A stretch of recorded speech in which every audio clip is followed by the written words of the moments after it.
ततः स विस्मय आविष्टो हष्टरोमा धनंजयः प्रणम्य शीर्षा देवं कृतांजलिरभाषत। नमस्कार मित्रों। ये जो श्लोक है भगवद गीता के 11वें अध्याय का 14वां श्लोक है, जिसे हम आज गहराई से समझेंगे। तो आइए सबसे पहले इसके अर्थ को समझते हैं। तो जो श्लोक है वो कहता है, ततः स विस्मय आविष्टो, अर्थात तब वह विस्मय में प्रवेश किया।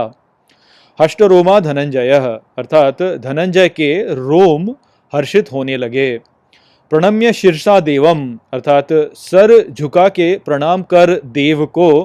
कृतांजलिरभाषत, अर्थात हाथ जोड़कर कहा।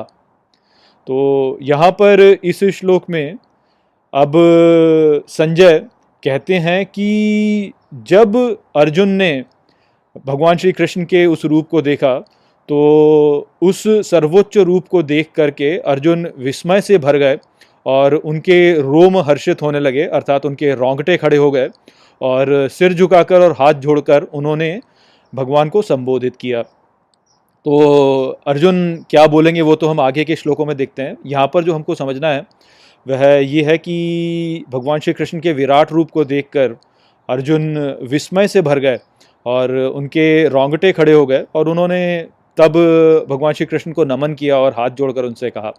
तो ये जो प्रभाव अर्जुन पर यहाँ पर हुआ है, यह हर उस व्यक्ति के साथ में होता है जो कि ईश्वर के रूप को देखने में सक्षम होता है। जब भी व्यक्ति ईश्वर के एक अंश के भी यदि संपर्क में आता है तो वह विस्मय से भर जाता है और उसके रोम जो होते हैं वह हर्षित होने लगते हैं। आप जीवन में देखिए आपके कि आपने कई बार अपने जीवन में ऐसा अनुभव किया होगा कि आपके रोंगटे खड़े हो गए और आप भावुक हो गए, बहुत भावुक हो गए। ऐसा आपके साथ में हुआ होगा, अवश्य हुआ होगा। कोई भी ऐसी घटना हो सकती है, जैसे मान लीजिए कि भारत यदि क्रिकेट वर्ल्ड कप में जीत जाता है तो हो सकता है कि आपने ऐसा अनुभव किया हो, या आप यदि कोई बहुत ही सुंदर गीत सुने और उससे आप बहुत भावुक हो जाएं, तब भी आप देखेंगे कि आपके रोंगटे खड़े हो जाएंगे और आप विस्मय से भर जाएंगे। तो जीवन में कभी भी यदि आपने इस प्रकार का कोई भी अनुभव किया हो तो ये समझ जाइए कि उस समय पर आपने वास्तव में ईश्वर को अनुभव किया है। तो ये जो अनुभव होता है, ये आप देखिए कि आप बहुत अच्छा गीत सुने, या यदि आप कोई फिल्म देख रहे हैं जिसमें कि कोई ऐसा गहन विचार आपके सामने प्रस्तुत किया जाता है जिससे कि आप भावुक हो जाते हैं, तब आपके रोंगटे खड़े हो जाएंगे। ये यदि आप यदि देखें तो विज्ञान में भी आप देखेंगे कि जैसे वैज्ञानिक लोग जो होते हैं, जब वो कुछ भी नया खोज करते हैं, कुछ भी नई खोज करते हैं, या आप पढ़ाई में भी देख लीजिए कि यदि आपको कोई एक ऐसा विचार है जो कि आपके समझ में नहीं आ रहा था किंतु आपको तुरंत समझ में आ जाता है, फिजिक्स में, केमिस्ट्री में, या किसी भी ऐसे विषय में यदि आपको कोई ऐसा विचार जो कि समझ में नहीं आ रहा था किंतु एकदम से समझ में आ जाता है आपको, तो आप देखेंगे कि आपके रोंगटे खड़े हो जाएंगे। आपको लगेगा अरे बाप रे, क्या विचार था ये, यानी एकदम ऐसा आपको मन में आता है, आप विस्मय से भर जाते हैं। तो जब भी ऐसा आप अनुभव कर रहे हैं जीवन में, तो आप उस समय पे ईश्वर के किसी एक भाग को अनुभव कर रहे होते हैं। तो यदि कोई आपसे कहता है ना कि आप ईश्वर को अनुभव ही नहीं कर सकते, ईश्वर को अनुभव करना महत्वपूर्ण नहीं है, ईश्वर तो दिख ही नहीं सकता, तो उनको आप यही बताइए कि आपको कभी भी जीवन में यदि आपके रोंगटे खड़े हुए हैं और आप विस्मय से भर गए हो, तो वह जो भावना थी उस समय पे आप ईश्वर को ही अनुभव कर रहे थे।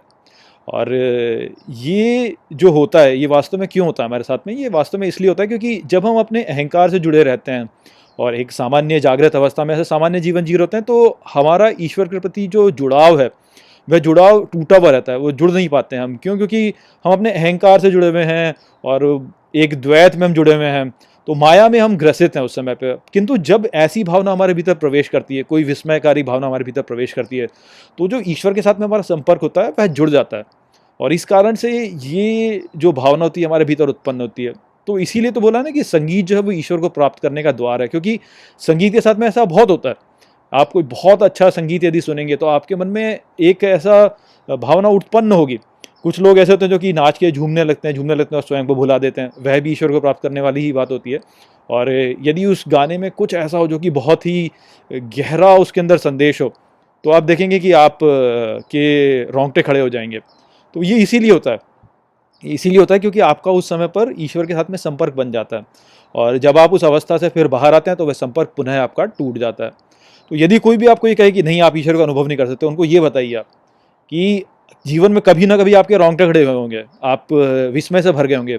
उस समय पे आपने क्या अनुभव किया था? उस समय पे आपने ईश्वर को ही अनुभव किया था। और यदि कोई व्यक्ति ऐसा है ना जो कि अपना मन खोला रखे और खोल के ईश्वर के प्रति रखे, तो इस प्रकार की भावना एक तो वह जीवन में कई बार अनुभव करेगा, और जब भी वह अनुभव करेगा तो वह ईश्वर की अनुभूति उसमें अनुभव करेगा ही करेगा। तो ये बात है जो कि लोग समझ नहीं पाते। लोग तो इतना गिर चुके हैं इस समय पर कि कुछ लोग तो अब संगीत को बोलते हैं कि ये संगीत जो है या मादकता जो है, ये मादकता आपको ईश्वर से दूर ले जाती है। ऐसा नहीं है, मादकता आपको ईश्वर से दूर नहीं ले जाती है, संगीत आपको ईश्वर से दूर नहीं ले जाता है, ये वास्तव में आपको ईश्वर की ओर ही ले जाता है।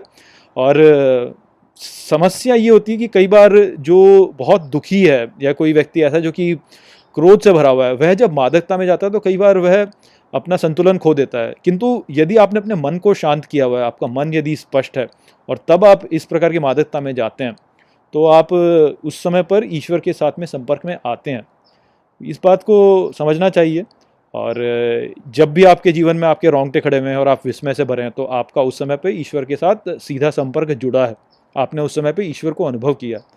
अब जब ऐसा होता है तो उसके पश्चात जो हमारी स्वाभाविक प्रतिक्रिया होती है वो यही होती है कि हम उसके आगे नमन करते हैं और अपने हाथ जोड़ लेते हैं। आप मान लीजिए कि बहुत अच्छा संगीत आपने सुना और आप विस्मय से भर गए, तो उसके पश्चात आप क्या करते हैं? आप नमन ही करते हैं और आप अपने हाथ जोड़ लेते हैं। या आपका राष्ट्र यदि कोई खेल खेला और उसमें वह जीत गया, तो उसके पश्चात जब आप विस्मय से भरे, या आपने मान लीजिए बहुत अच्छी परेड, सुंदर परेड देखी, या बहुत अच्छा आपने अपनी सेना का कुछ ऐसा देखा आपने, तो आप विस्मय से भर जाएंगे, आपके रोंगटे खड़े हो जाएंगे। और उसके पश्चात आप क्या करेंगे? आप हाथ जोड़ेंगे और नमन करेंगे उसको जिसने आपके भीतर इस भावना को उत्पन्न किया। तो ये इसीलिए होता है क्योंकि वो जो भावना होती है वह आपको ईश्वर से जोड़ती है, और हमारी स्वाभाविक भावना ही है कि हम ईश्वर के आगे समर्पण करें। ये हमारा स्वभाव ही है कि हम उसके आगे समर्पण कर देते हैं। तो यही विचार यहाँ पर इस श्लोक में बताया गया है। आशा करता हूँ कि मैंने इस श्लोक को आपको अच्छे से समझा दिया होगा। चलिए इसी के साथ इस वीडियो को यहीं पे समाप्त करते हैं। नमस्ते।